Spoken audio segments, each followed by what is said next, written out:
Okay, so now we have a valedictory speech from Councillor Gough. Do I need to time this? Yeah. The right hand one. Yep, you're on it. Right. I am standing, Yanni. No. You do whatever you want, mate. Thank you very much, Tim. No, it's true. I was just remarking, how things have evolved over the time here, and I remember at the first council meeting, I was in a suit and tie and everything. We did used to stand for our debates, but I like how it's sort of become more relaxed and more casual. Look, over the past 7 weeks since I announced I wouldn't be seeking re-election as a city councillor, I've been deeply touched by the calls, emails, messages, conversations, even the odd letter to the editor wishing me well. I'd planned to be quite stoic about all this, but the truth is, many of those words have moved me more than I can ever express.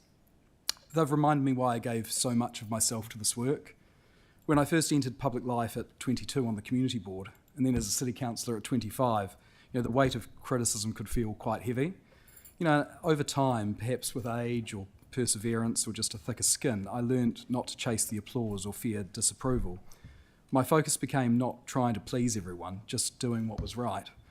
And despite years of not seeking affirmation, I must admit that the kindness and generosity of so many people that have shared with me recently has really humbled me more than I was prepared for. Serving Christchurch for the past 15 years as City Councillor has truly been one of the great honours of my life. To have been trusted to help shape Christchurch's future, especially through some of the most challenging times, is a privilege that I'll carry with me forever. I came onto council just months before the devastating earthquake in 2011. In those dark days and years that followed, I witnessed the very best of Christchurch, neighbours helping neighbours, communities coming together, and a determination to rise from the rubble stronger than before. Being part of the leadership during that pivotal period, working arm in arm with so many of you to rebuild our city, has been demanding but incredibly rewarding. And we emerged on the other side together. In the years that followed, we rebuilt not just buildings, pipes and roads, but hope. We helped breathe life back into our communities and our central city. And I still feel very strongly that a city without a strong, vibrant heart is a city without a soul. I was proud to help champion the Central City Development Contributions Rebate, encouraging people to live and invest in the heart of the city after the population was virtually gutted in an afternoon. I'm proud we stood firm on the big decisions that will outlast all of us. One New Zealand Stadium at Te Kaha is one of them. We fought for a full 30,000 seat closed roof arena. Sorry, Mary. And we did it.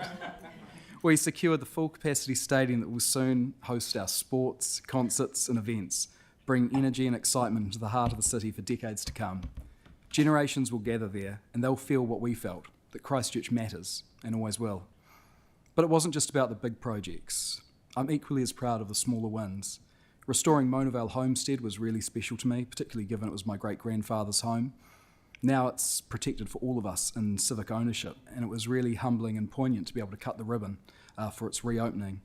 The Bishopdale Library rebuild, local bridges, playgrounds, public artworks, flooding solutions, events secured, consents streamlined, yellow lines, right turn arrows, silver birch trees. Bloody silver birch trees, the bane of our existence. The quiet victories, though, are what make daily life better. They remind me that leadership isn't about monuments, it's about people. For 15 years, I've tried to show that a strong commercial approach and a compassionate heart can work hand in hand. That economic growth and community good aren't opposing forces, but partners. There isn't the community and the business community, they're one and the same. None of my accomplishments were achieved alone. I've been incredibly fortunate to serve alongside some remarkable individuals. To my fellow councillors, present and past, and the mayors I've served with, thank you. Thank you for your camaraderie, your wisdom, and your challenges to me.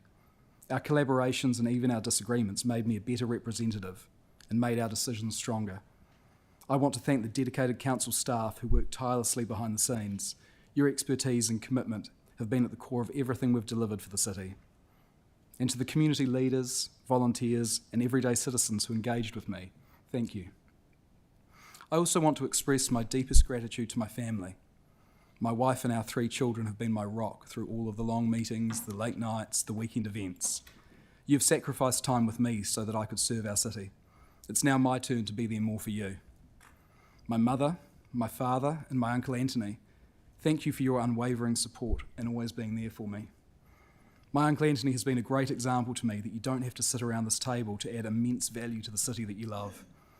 And I look so forward to continuing to contribute to Christchurch alongside him through our work at the Terrace and in business. The decision to retire from council was not an easy one, but I know it's the right one, and it was the right time. While my focus will now be in the private sector and governance and property, I hope to add value to the city that way. But I also hope to contribute at the grassroots level through the community board. I'll be supporting you and bringing the same passion, just from a different vantage point. God forbid I might even come and talk to you about planning matters, but I promise to keep my cell phone on silent. Saying farewell to you today as a city councillor, I'm filled with mixed emotions. I'm really proud, I'm really humbled, and yes, I'm a little bit sad. It's hard to walk away from a role that's meant so much to me, and I know I'll miss working with all of you. I hope that the work that we've done together will continue to bear fruit, and I know it will, because the foundations that we've laid, the big decisions and the smaller unsung wins, will continue to benefit Christchurch and the wider Canterbury region long after any of us are in these chairs. If I were to sum up my feeling today, it would be one of gratitude. So thank you to you all, to the Fendleton ward, thank you to Christchurch. Thank you for believing in me all those years ago. Thank you for sticking with me through thick and thin, through earthquakes and aftershocks, through debates and big decisions. Thank you for allowing me the honour to serve you. I hope I've left Christchurch a little better than I found it. I'm confident that our city's future is bright and that it's in good hands. New leaders will emerge and Christchurch will keep growing and keep thriving. I'll forever be an advocate and a contributor.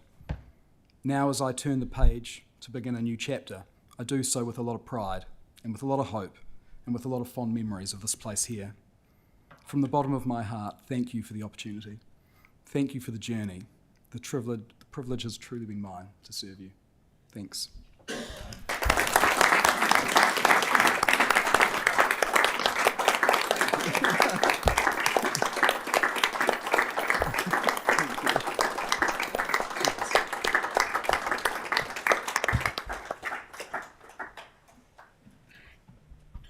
Thank you. Now, James, before I give you these, do you mind if I get your mother Helen to get up and talk for half an hour on the highlights of your life through her eyes? And I made a promise to not get any funny ideas when she saw public participation. Right, we'll go down here to the wall.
Thank you, everyone.